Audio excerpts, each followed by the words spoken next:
Welcome to the Book Flood Podcast. I am your host, Tom Nixon. My guest this week is Novella Dean. Novella's passion for storytelling took root in Trinidad and Tobago, her birthplace where folklore is a national treasure. Despite her academic journey leading her to graduate as a scientist, her heart always gravitated toward artistic expressions. The inspiration for her debut book, Ta-Thump, Ta-Thump, originated from bedtime storytelling sessions with her son. As the narrative evolved, her son began to join in the storytelling process, turning it into a collaborative work of love. Currently residing in California with her husband and two children, Novella continues to weave enchanting tales, blending her scientific background with a profound appreciation for the arts. Welcome, Novella. Thank you, Tom. It's good to be with you today. Oh, I'm excited that you can be here. Why don't we begin with talking about your career trajectory? How did you get to here?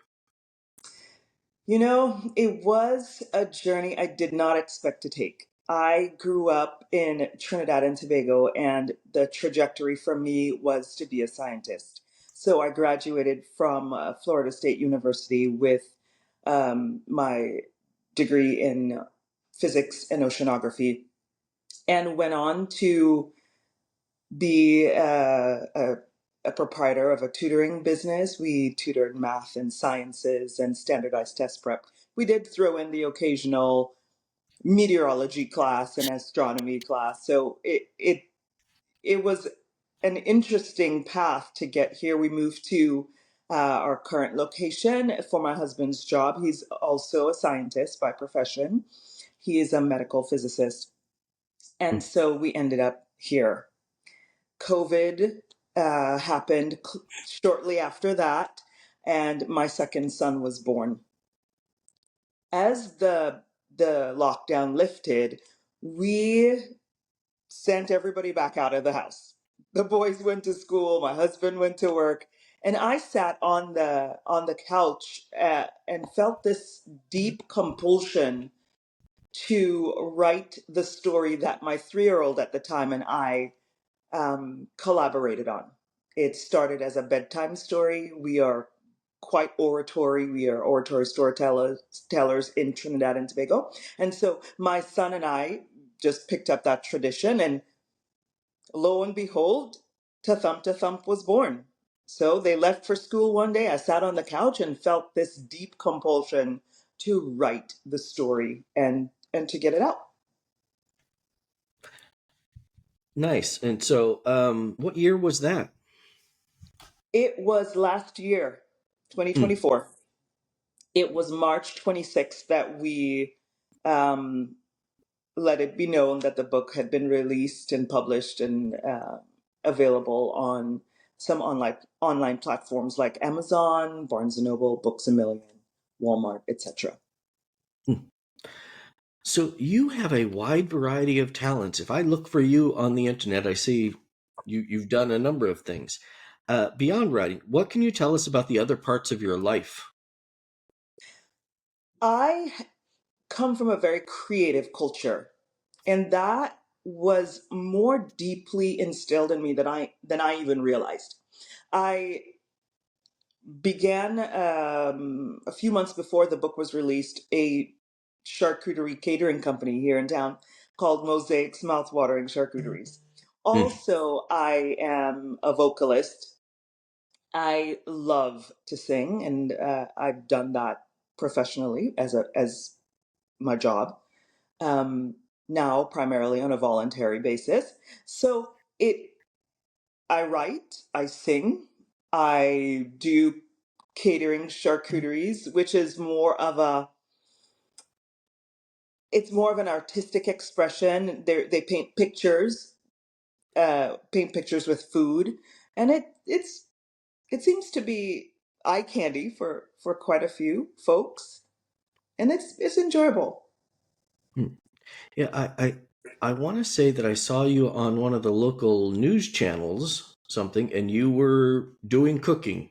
Yes, yes. So I've been fortunate to have been given um, the opportunity to show both the charcuterie side of my world and the book on four TV stations here in town. Oh, nice, nice. What is your writing process like? Really, it it starts off with imagining and sitting in that imagination long enough for the story to develop and to be tweaked. I'm fortunate to have a toddler whose imagination is pretty active. And so to sit with him and listen to him and get guidance from him has been a great learning experience, especially as a children's author, but also trusting myself in this process, trusting to move Mm, forward, trusting to pull back, trusting to tweak, trusting to ask for input, because I don't think anybody really writes a story in a vacuum. I think there is input in many places, and we places we don't really aren't really aware that we're getting influenced. mm. How old is your son now? He's 5.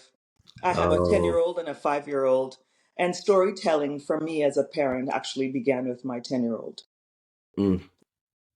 Those are nice ages. Mine are so much older than that. They are all adults now, and that's a whole different something something. Yep, yep, for sure.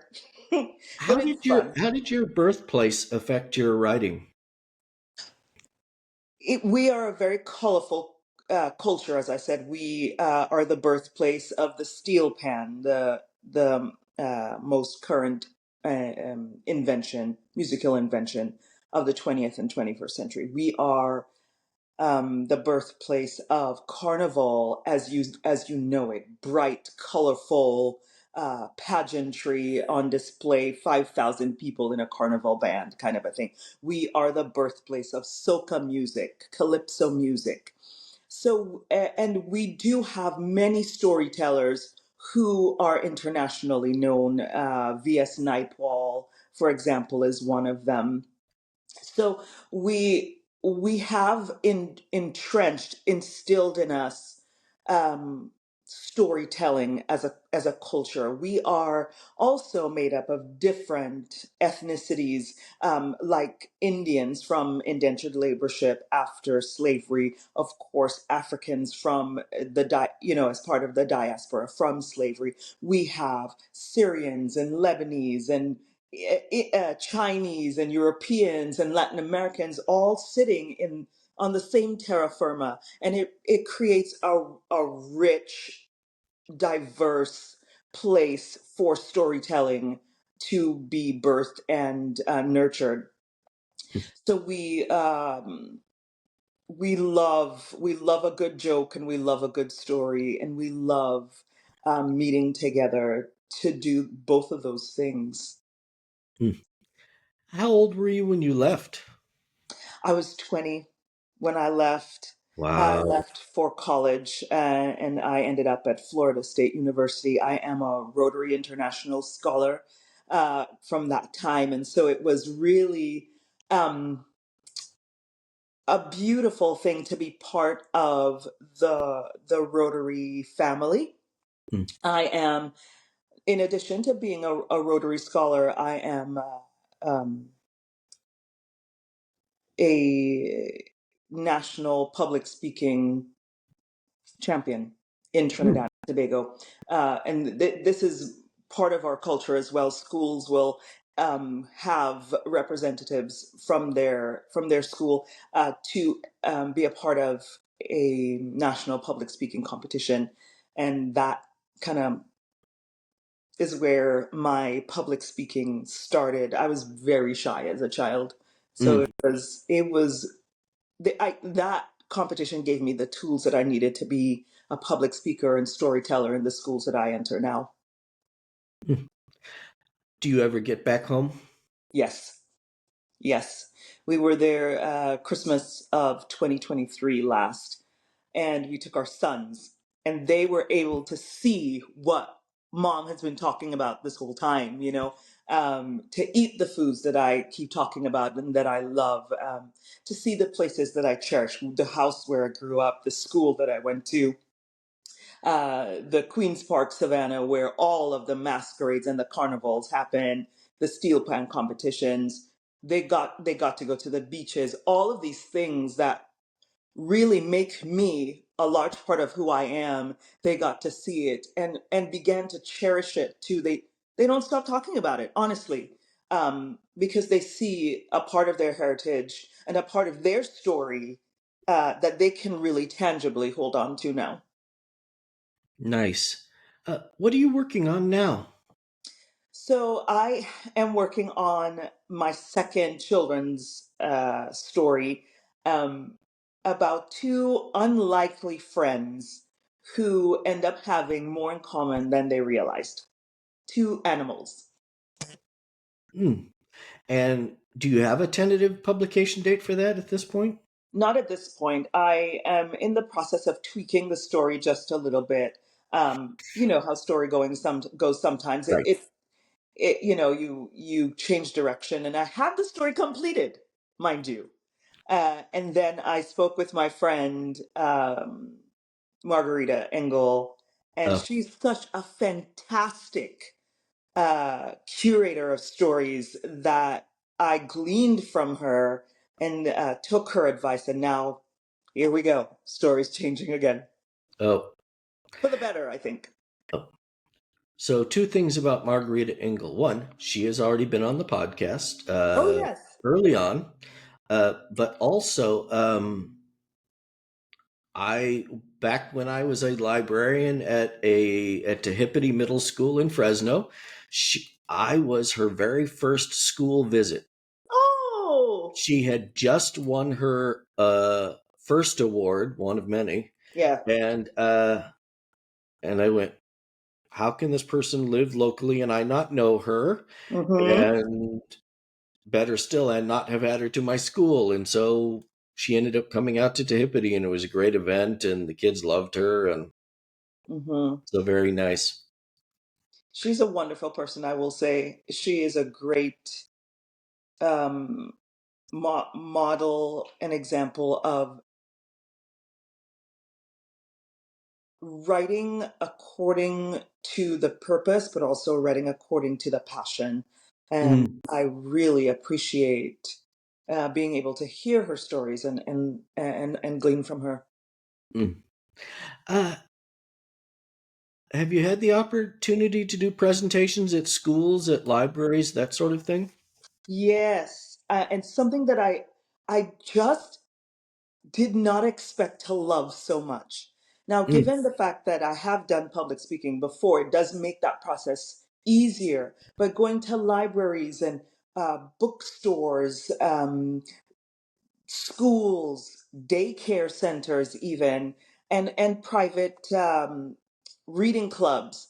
That has been such a great experience because we get to interact with students locally who have never met an author before, much less a local one, mm, and hmm to be able to sit in their spaces, bring this story to them, and give them the the backstory of how it came about, encourage them that they too can write a story, no matter where they're from, no matter what they look like, no matter what their socioeconomic backgrounds are, and to see them light up uh, as we go on this journey together. Of course, we bring hats, we bring safari hats, and we bring activities for them to do, and music for that experience to be as to bring them as close as possible to being in the story as we can, and we were getting a lot of good feedback from that, engaging all of their senses.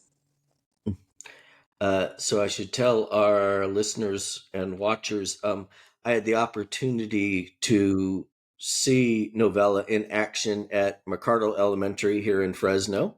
Yes, It's actually how we met. yes. Um, and she is just making it happen with these kids. I mean, it isn't, it was for Read Across America.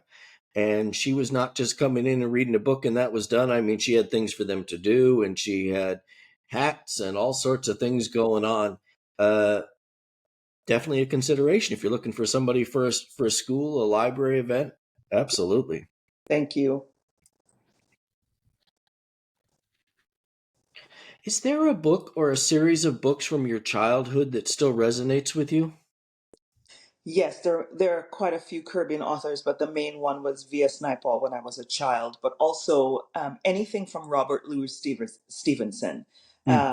the child poetry, the childhood poet that I sat for hours with his books, partly because of the illustrations. They're quite fantastical, otherworldly. And so, Robert Louis Stevenson, his book of poems, I would sit on the floor at my home as a child and read, yes, and practice the cadence of stories and poems, but also just get engrossed and lose myself in those illustrations as a child. I don't think I could be an author, a children's author, without mentioning his influence on me. Hmm. Um, so here I'm going to show my ignorance a little. So in Trinidad and Tobago, is the language of education English? Is there a local language as well? Yes. So right now the language is English, but we were colonized by the British, the French, the Spanish, and the Dutch. So those play a part in our culture even today. But we are English speakers at the moment. But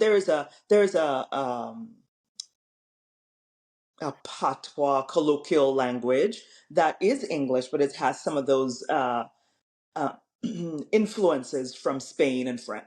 Excuse me, Spain and France uh, in it still. Of course, we are one third Indian. Last time, I checked. It might be a little bit more now. So there's Hindi in our local language as well.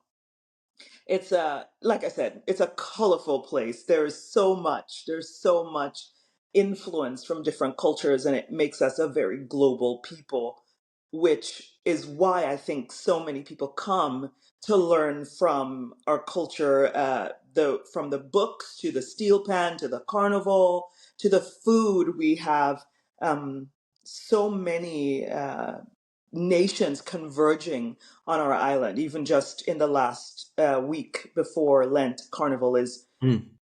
it's just a world. It attracts people from all over the world. So yes, it is. It is wonderful, especially around you know around Christmas time, where you see our Spanish influence coming out in full force. We have Spanish dancing and singing and song composition competitions, and you'll see people come with local drinks and food, and we will dance while the competitors are performing. And it is just a wonderful, wonderful time to see our Spanish roots come out. Of course, our Indian roots come out daily, beginning at breakfast time. Our African roots they come out also. We've got just it. It's so much. It's just too much to explain in an interview. It's just something where if you guys want to come with me, let's go to Trinidad. I will show you it all. Oh wow. Is it very much a tourist destination? Yes, very much so. Do they have cruise ships that go there, that kind of thing, or is it Yes, airplanes? we you can fly to Trinidad, of course, but it when you do a cruise and they end up in the Caribbean, you'll probably be greeted by some masqueraders in carnival costumes and a steel Hmm. pan rendition of some sort. But to see right around carnival time, as a tourist, if you come, you will see hundreds of people in a steel pan, in an orchestra, and to hear it's spectacular. It's stunning. So Mm. I think that's why people come. When do you think you'll go back again? I'm not sure. We were just there a year ago, so it'd probably be another year or two before we go Hmm. back. But the boys are still asking, when are we going to go back? Of When are course we they going to are. go back? Yeah. Nice. What are you reading now? I just finished reading actually something a little more along the political lines. It's called The After Party by Nancy French. It's a work on how we can have political discourse in a more civilized manner. So that's what I just Hmm. finished reading. Something desperately of need these days, I think. Hmm. Right. Yeah. Uh, do you do you read children's books as well as books for adults? Yes, by default, because of my children. Mm, And of course, we have the classics, Goodnight Moon and sure. the others. But our children love reading uh, a diverse collection of books. They have a wide palette, so we read lots of different things. Sometimes we read in different languages. Oh, nice. So good for them. Hmm.